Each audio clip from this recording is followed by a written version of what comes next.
All right, so this is section 4.2 of Math 146. We're going to be talking in this section about a couple of different topics that kind of relate to the same thing, but we're going to be talking about one-to-one functions and their inverses.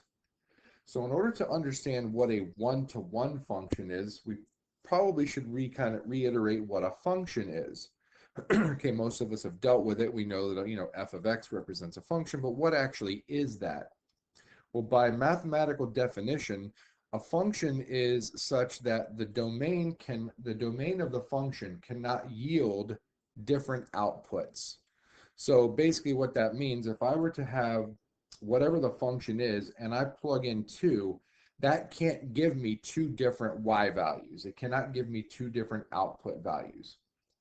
Um, so the easiest way to think about that is, well, there's two different ways. There's something which is called a mapping,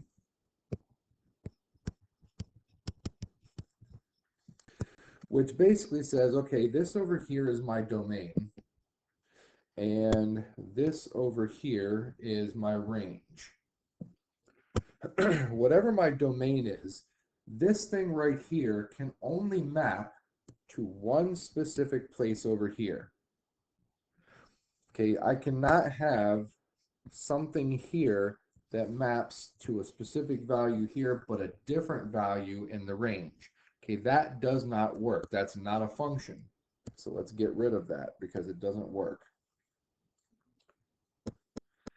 I can, however, have this thing right here.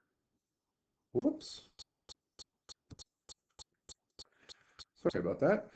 I can have this specific x value here mapped to a y value here, but then this x value here also maps to that same y value right there. It's okay if the y values are repeated. It's just not okay if the parts in your domain map to different y values, because then it's not a function. Now, can you have circumstances where you've got domain values that map to two different y values? Yes, you can. It's just that they're not functions. Okay, they would be more expressions or equations or something else, but it would not be a function. So in order for something to be considered a one-to-one function, that process has to go backwards as well. So for a one-to-one function, every item in the domain has to map to an individual item in the range and vice versa. So basically, they have to go both ways in this case.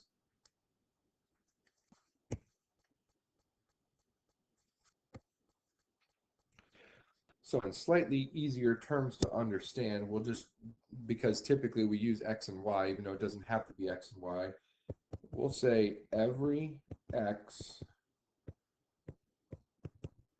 must yield only one y, and every y must yield only one x. So the mapping has to go back and forth. They can only correspond to one in either of the domain or the range. It has to be that way. So if you're given a set of values, this is probably one of the easier things to see. If you are given a set of values, let's just say we have a bunch of ordered pairs. So our example will be if we've got a bunch of ordered pairs, -2, 6, -1, 3, 0, 2, 1, 5, 2, 8.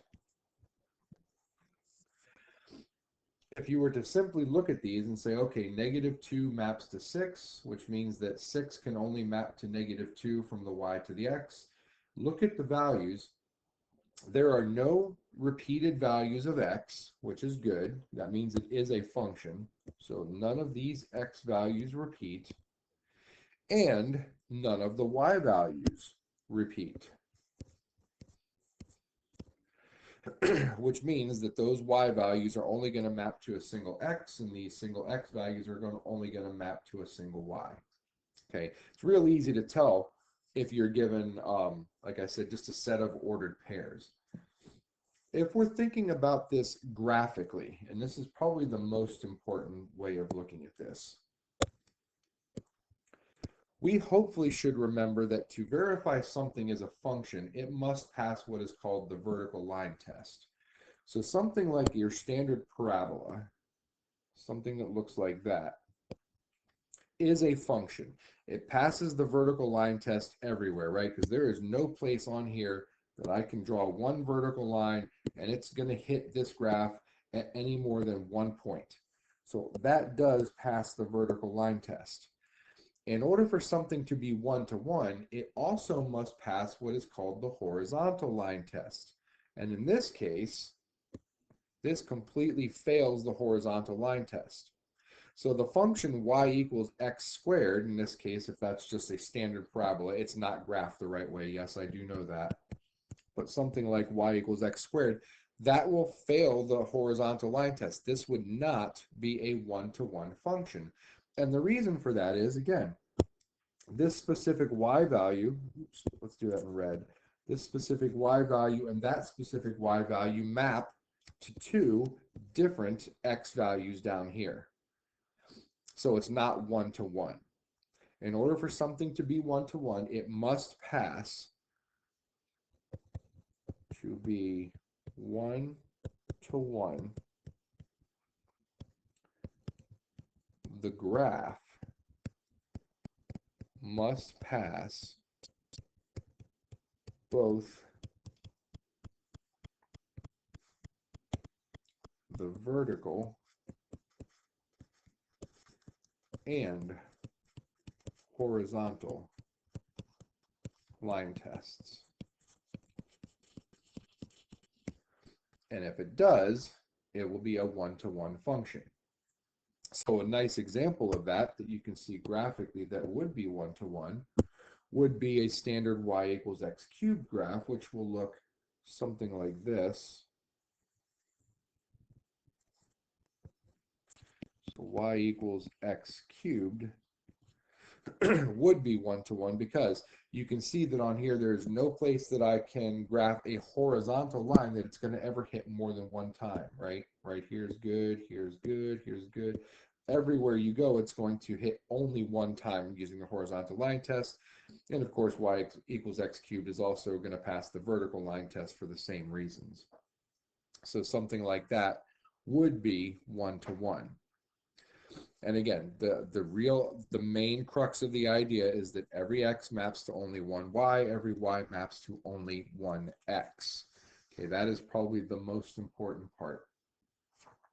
Why is this going to be important? It's going to be important when we start talking about inverse functions. For something to have an inverse as a function, because you could have inverses that aren't functions, for something to have an inverse as a function, they have to be one-to-one to each other. So what does it actually mean to be an inverse function? Well, first of all, to be an inverse, all you're doing is that the domain and range switch. Okay, that's literally what happens with inverses. The domain and the range are going to switch places. So the domain and range switch. Or basically the domain becomes the range of the inverse function and the range becomes the domain of the inverse function. And if you think of it in terms of x and y, you're literally just going to switch the x's and y's. So a good example would be, let's go back to our example of ordered pairs. So let's say f of x is defined as just simply a set of ordered pairs. -3, -27, -2, -8, and then we'll go with like +2, +8, 3, 27, and that's the ordered pairs that we're given. Well, if that's f of x, and we want to find the inverse of f of x, denoted as such, f, it looks like it's being raised to the -1, but because you put it in between here and the x value, it's actually called the inverse. So when you have that little -1 exponent after the f but before the of x part, that is actually what is called the inverse of f of x. Inverse. Well, the inverse then would just be a set of ordered pairs where the domain and the range switch, or thinking about ordered pairs, the x and the y's are going to switch places. So you would have -27 comma -3, -8 comma -2, 8 2, and 27 3.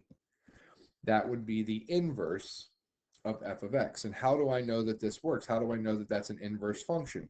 Well, if you go back to f of x, none of the x's are repeated, so it's a function, and none of the y's are repeated, so it is a one-to-one function, which means that its inverse will also be a function. And that's how you get the inverse of f of x, given ordered pairs. So the range and the domain switch places. That is literally what happens.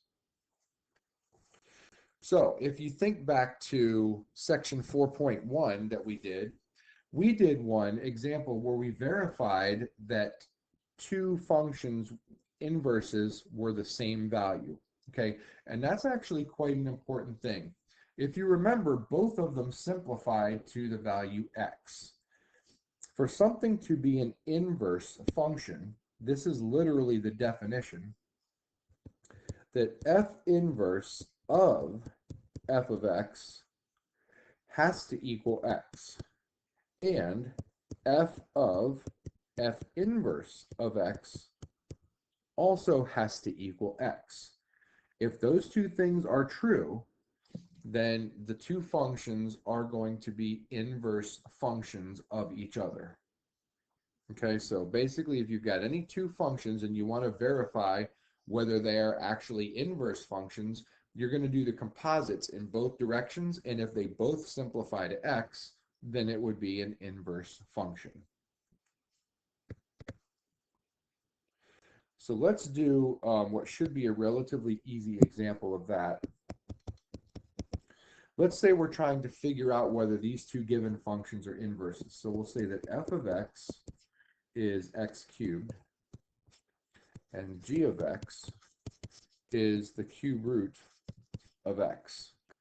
In order to tell whether these are actually inverse functions or not, you simply composite them. So it'll be f of g of x, we'll see what that gives us, and g of f of x. So if we do f of g of x, we're going to take the x away from the f part, leave the cube, and in its place we're going to substitute the g of x function, which is the cube root of x. And then of course if you take the cube root of x and cube it, you're just going to be left with x. And then you do the other direction. So we're going to take the cube root of x, remove the x part, and in its place we're going to put f of x, which is x cubed. And again, the cube root of x cubed is going to simplify to x. Because of that, these are indeed inverse functions of each other. X cubed and the cube root of x are going to be inverse functions of each other. Now, why is it important that these two things simplify to x? So the importance of that is because graphically, inverse functions are going to be a reflection. They are a reflection of each other over, specifically, the line y equals x. So if you think about what the graph of x cubed and the cube root of x look like, they literally would be reflections of each other over that line y equals x. I'm not going to go ahead and sketch that one in particular, but what we can do is I can sketch something on here and say, okay, what if I have a graph that looks like this? Okay, that's my graph. That's f of x. Well, if I were to find its inverse should be a direct reflection over the line y equals x. Now, let's see if I can actually sketch this right. It's going to look something like that. Okay, that's close. But the important thing is, let's see if this works. If I were to look at this point right here and this point right here, have the domain and range completely switched. Well, I'm just going to guesstimate here that this might be the point here, -2, 0. Well, if that's the case and the domain and range switched, then the new point should be 0, -2, and it certainly looks like that point could be the point 0, -2. Again, I'm not giving you specific values here, so it's really difficult to tell. But that is the basic idea. That's why the composites need to simplify both to x, because it is a reflection over the line y equals x. So if you were to fold it over that line, it should lie right on top of itself. And all of this is great, assuming that they give us the two functions and we're just trying to figure out whether those two functions are inverses. What if, however, they just give us a function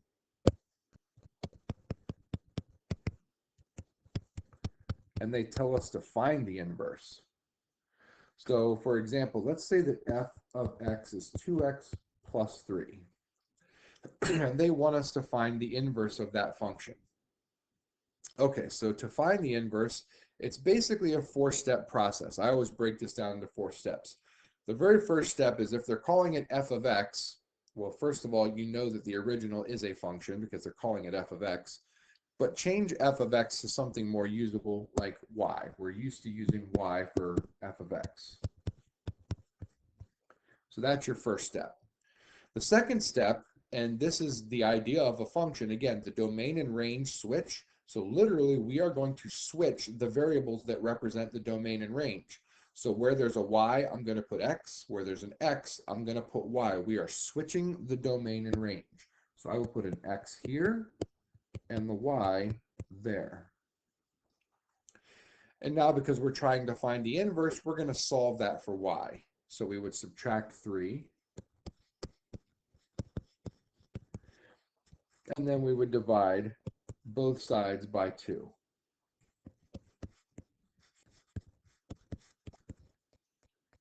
Now, this really isn't y. We just use y as a replacement for f of x to make it easier to solve.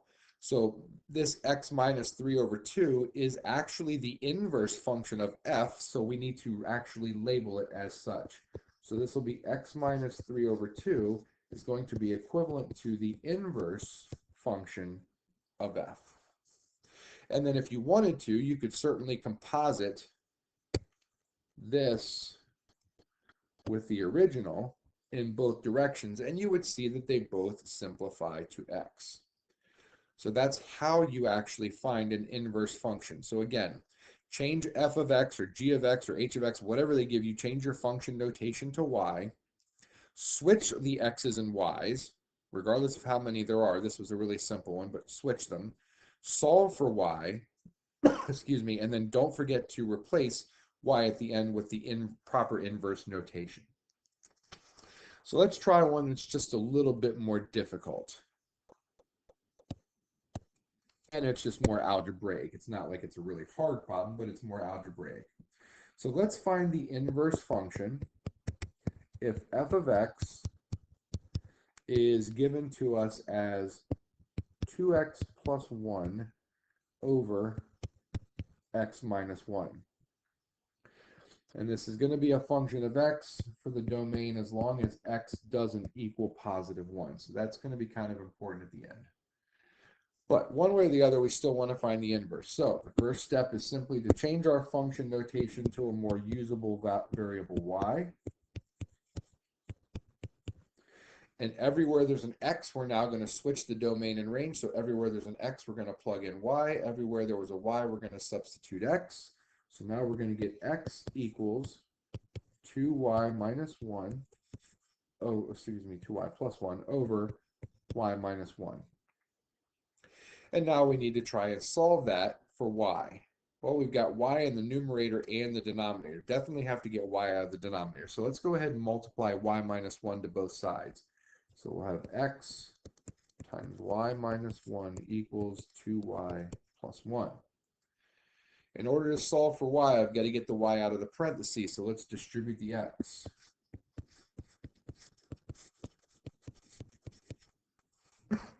And I've got to collect all the y's to one side and get rid of everything else to the other side. So I'm going to subtract 2y and add the x over. And now we can factor out a y.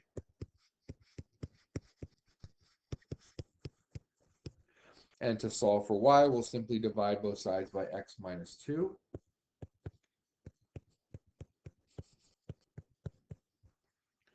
And that would represent the inverse function. The only difference is we have to relabel the y as the inverse. So the inverse function of x is going to be x plus 1 over x minus 2. Now, compositing these would be a little bit more challenging. It's going to be a little bit more algebraic. But again, if you composited the original f of x with the inverse of f of x and do the vice versa, both of them should simplify to x. And in the case of our inverse, x cannot be 2. All right, the last thing I want to talk about in this particular section is, what if f of x is defined to be x squared? We kind of talked about this before. We know that the graph x squared is your basic parabola, which looks, that was horrible, I'm going to miss badly, which looks something like that. That is definitely not one-to-one. It's going to fail the horizontal line test. Therefore, its inverse, in this case, would not be a function. So, in order for us to actually find the inverse, we would have to restrict the domain of f of x equals x squared in order for this to work. And we can do that as long as we, excuse me, make it known that that's the case. If we were just to say, let's just let x be greater than 0, greater than or equal to 0, I guess we can say, well, now we're really only dealing with this part of the graph. Okay, and as long as we restrict that part, now that becomes a one-to-one function. So basically that whole thing to the left-hand side of the y-axis would not even be considered. So if we restrict the domain, this would now be a one-to-one function, and we could find its inverse. Now, I'm not going to walk through the process. This is pretty easy. Switch the x and the y. You're going to get the square root of x as your inverse function. And the square root of x looks like this. And what you should be able to see from that is that definitely is a reflection over the line y equals x. So there are times where you might have to restrict the domain, or whoever's giving the problem or whatever it is that you're trying to solve, the domain portion might have to be restricted in order for it to work. All right, that is going to be it for section 4.2. We're going to continue the idea in section 4.3 of inverses, but we're going to do them with the trig functions.